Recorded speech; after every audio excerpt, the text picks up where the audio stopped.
guys go ahead. I'll meet you guys afterwards, all right? I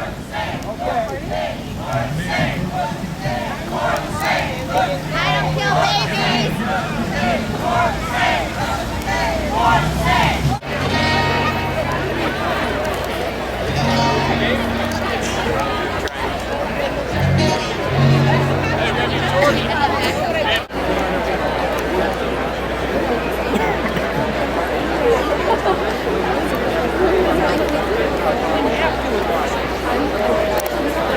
I'm repeating this, I'm not giving it back. I cannot tell you how much pride I felt that this campaign, this historic campaign, was going to come to our community. This year, both John McCain and Barack Obama had the chance to deliver change that would inspire our country's daughters and honor its mothers by asking a strong, accomplished woman to serve as the Vice President of the United States.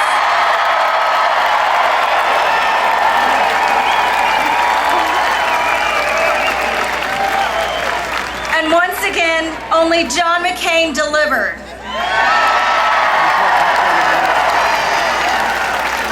My name is Lynette Long. I'm a feminist, a mother, a Democrat, and an ardent Hillary Clinton supporter. And I'm voting for John McCain and Sarah Palin on November 4th. My party's candidate, Senator Obama, was silent when Reverend Jeremiah Wright and Father Flager openly mocked Senator Clinton.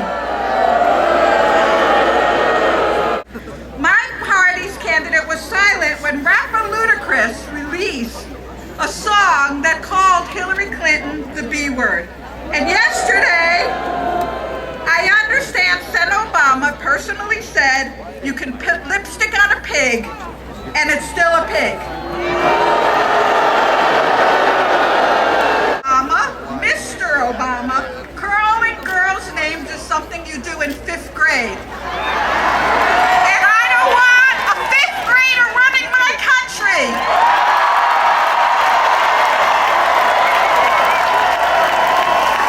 When you saw Joe Lieberman, the former candidate on the Democratic ticket, get up, which I think in a profiles of courage, speak out for McCain, we will end the partisanship, the division, and the rancor, and the McCain Palin ticket will do it. God bless. That they could stop this rally, but they did us a favor because we would not have been able to accommodate everybody at the school.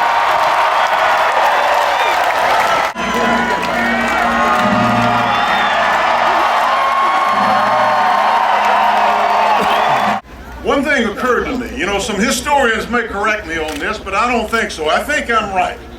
I think next year we're going to have the first sitting president and vice president each with a son in our armed services. Won't that be great? Yes, when Sarah Palin was first selected, they wanted to talk about qualification. And they went on, and all their henchmen and all their spokespeople went on television and they bore down on that was the first line of attack until it occurred to them, Sarah Palin has more experience than Barack Obama. Our opponent is an agent of change. He has changed his position on just about every issue that's coming. This woman is undergoing the most vicious assault that anybody has ever seen in public life. They're absolutely in a state of panic. They're pulling out all the stops, saying things about people that I never thought I would hear in a presidential race, all because she is a threat to the power that they expected to inherit and they think that they're entitled to. They got another thing coming.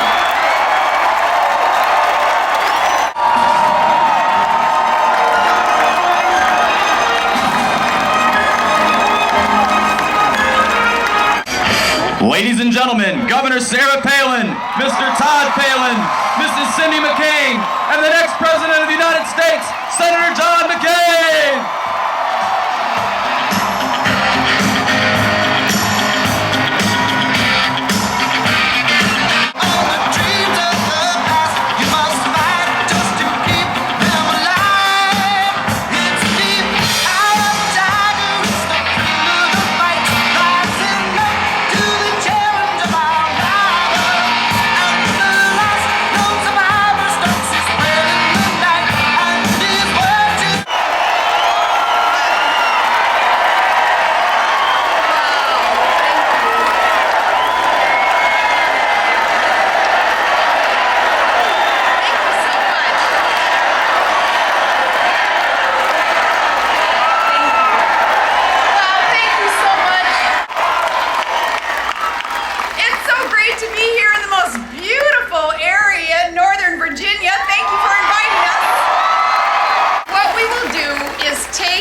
reform, and we're going to take it to everybody in every party or no party at all across our country.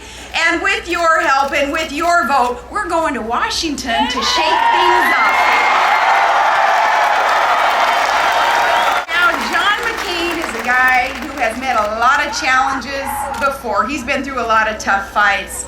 He has served America in good times and in bad, and he knows what it takes to overcome challenges, and he is the right man for the job to lead our country through these next 4 years.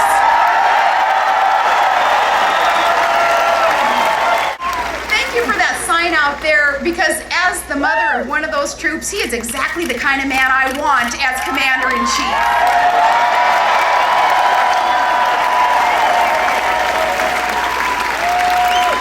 What I did there was eliminate personal property taxes. I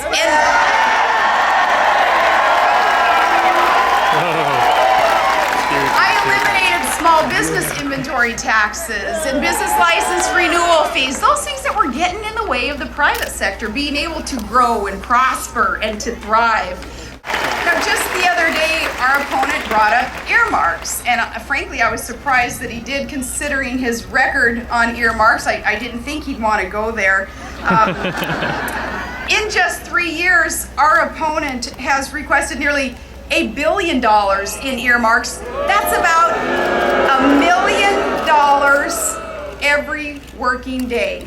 We reformed the abuses of earmark in our state, and it was while our opponent was requesting $1 billion in earmarks as a senatorial privilege.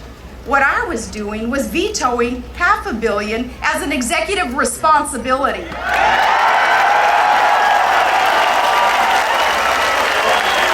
You know, our opponents, they've been going on quite a bit lately about how they always, quote, fight for you. And since my running mate won't say this on his own behalf, I'm going to have to say it for him. There is only one man in this election who has ever really fought for you.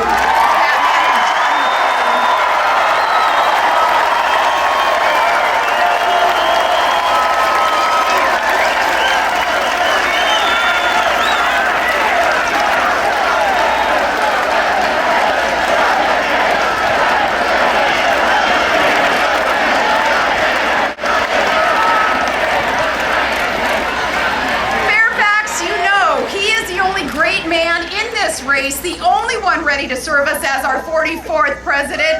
Ladies and gentlemen, let me introduce to you the next president of the United States,